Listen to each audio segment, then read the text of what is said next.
Karena tidak ada larangan zikir itu 1000 kali. Selagi tidak ada larangan, sementara 1000 itu adalah bukan ibadah. 1000-nya bukan ibadah, zikirnya ibadah. 1000-nya adalah kebiasaan.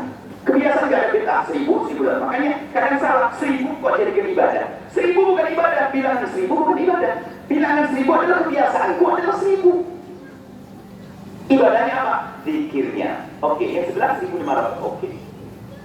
Tapi lebih tua saya kurang kerjaan, saya 3000. Oke. Tidak ada 1000, 2000, boleh saja. Tidak akan berdua menjadi haram. Oke. Berkumpul, tidak berkumpul, itu kebiasaan atau ibadah? Kebiasaan. Ya saya kadang sendiri, kebiasaan saya. Kadang-kadang sama teman-teman rame-rame, kebiasaan. Dan kalau namanya berkumpulnya orang nggak akan bisa disebut sebagai bid'ah berkumpul. Bahkan berkumpul itu niatnya baik jadi baik. Lalu kita berkumpul untuk berzikir, bertubuh berkumpul untuk berzikir.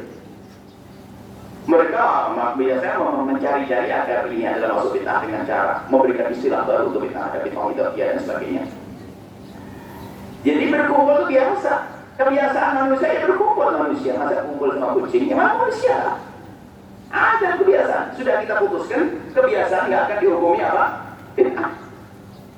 Lalu bersama kebiasaan yang saya lakukan bisa. Selagi kebiasaan tidak disebut bid'ah, siapa saja boleh. Bahkan kita dianjurkan mengisi kebaikan. Tadi kebiasaan saya jalan dari lampu merah sana, lampu merah sini, kebiasaan saya. Nggak akan dikatakan bid'ah. Cuma karena ini kebiasaan saya dong, saya isi pikir. Jadi bid'ah itu? Ya enggak dong. Ini untuk memahami bid'ah pelan-pelan. Jadi nggak akan jadi bid'ah. Jadi orang berkumpul begini adalah bukan bid'ah. Kebiasaan kita berkumpul, lalu di saat tidak berkumpulan kita membaca zikir. Nah, zikirnya kok jadi zikir jamaah, zikir bersama bid'ah? Ini kan terburu-buru orang mendefinisikan bid'ah itu apa ya? Zikir bersama bid'ah. Ini kan aneh. Kumpul mah boleh, kapan saja boleh kita. Zikir juga boleh kapan saja. Kenapa bisa dikumpulkan sesuatu yang boleh dan sesuatu yang dianjurkan jadi bid'ah? Kan aneh. Nah itu makanya ini perlu. Makanya jangan sampai kita ngerti rambu-rambu. Kalau tidak ngerti rambu-rambu mangkas. Pengennya itu memangkas benar. Pokoknya akan berbuat dipangkas juga. Berarti ini adalah tukang kebun yang tidak mengerti. Jangan belajar tukang kebun dong. Ustaz pun juga demikian. Kalau ini memangkas bid'ah harus ngerti dong bid'ah. Jangan sampai bid'ah dipangkas merugikan dong dia. Sementara yang namanya bid'ah itu lebih kecil daripada dosa-dosa yang lainnya. Menuduh zina saja tidak boleh. Bagaimana menuduh orang melakukan bid'ah? Kan bahaya ini. Baik. Di sana muncul definisi, macam definisi. Selama ini kita lihat semua tidak dilakukan Nabi bid'ah, katanya kok enggak, itu bukan definisi.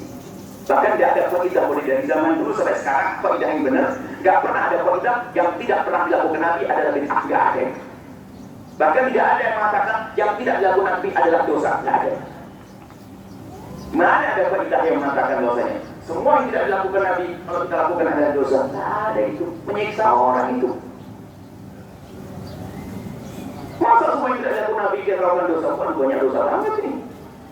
Habisnya kita neraka semua yang bikin neraka. Kita perlu pelan-pelan dalam berpikir. Jangan yang itu kan dia. Kalau Anda golongan orang yang anti taklid, berpikir dong sekarang. Dia membela akhir juga taklid, padahal dia anti taklid.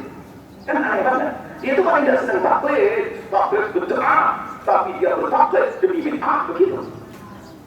Ini kan bahaya banget. Anda jangan taklid dong kalau masalah bid'ah. Kalau Anda selama ini mengikuti orang yang nggak mau taklid, sekarang berpikir dong, bagaimana kok bisa dikatakan bid'ah? Gara-gara pikir bersama. Ini. Lalu apa sih definisi tadi definisi bid'ah yang buahnya definisi? Ada berapa belas definisi? Yang jelas tidak sepakat orang kalau dikatakan definisi adalah semua yang tidak dilakukan Nabi adalah bid'ah.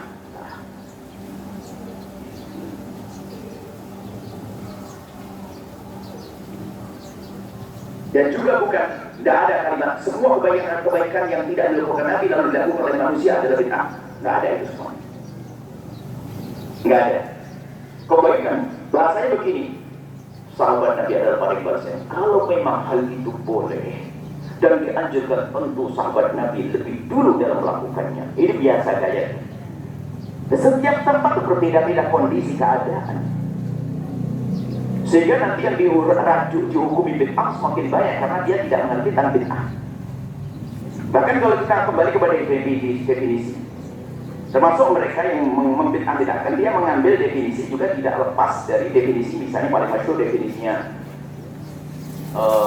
Imam Syatibi misalnya.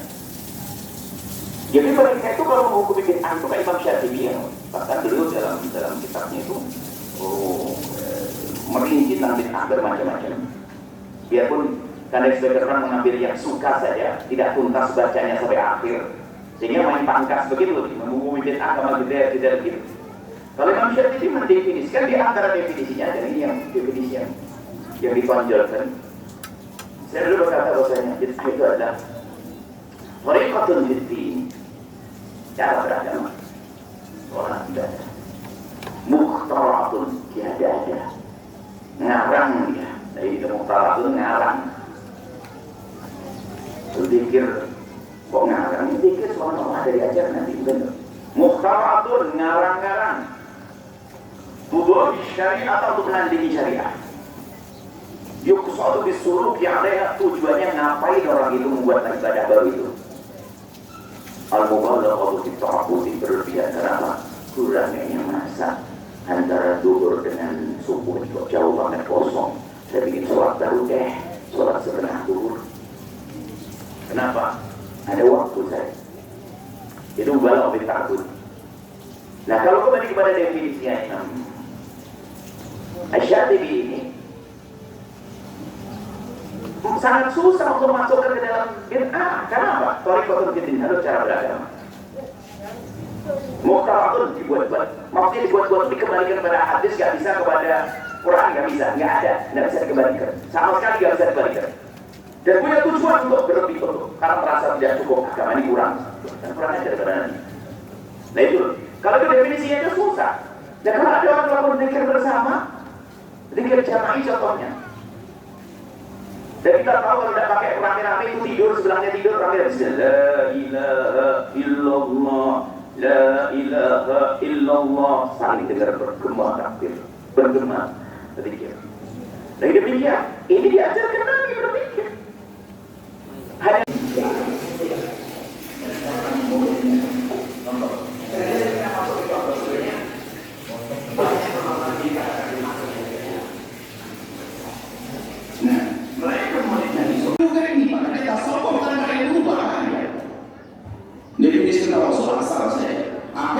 gara-gara dari maka orang di luar memahami tawasul tidak tawasul bisa saja karena kita sendiri ngomong tentang tawasul salah. Tawasul bukan satu tiga dan juga mereka berpegang semangat kepada pelajaran tuntutannya dengan masing-masing satu. Baik, semoga beliau mendengarkan. Pertama dari televisi dari pergaulan ini. Kalau anda pikir ini ternyata alhamdulillah nangis ini suruh dia berjalan. Anda segera pulang, ya kan sekarang udah benar selesai. Anda pulang sudah senyum nanti yang bergerak terus. Tadi karena ada ke sana, makanya dia nangis karena mana orangnya? Ya kan mana orangnya? Harus mengambil diri Anda, tapi kalau saya ambil diri Anda jadi harus seperti itu. Baik, ada kemudian yang ke apa tadi? Minta doa untuk anak-anak. Insya Allah ya kan seperti yang dulu kita itu. Namanya juga ya. Jadikan kami yang saling mencintai kamu ya Allah. Jadikan kami yang saling mencintai kamu. Jadikan kami yang saling mencintai kamu ya Allah. Ya Allah, ya Allah, wahai dan makasih. Coba dengan kebencian dan kepada sesama kami. Jika ada perbedaan, jangan sampai perbedaan menjadi sebuah kebencian. Kami ingin saling mencintai Allah, saling menghormati, saling mengerti.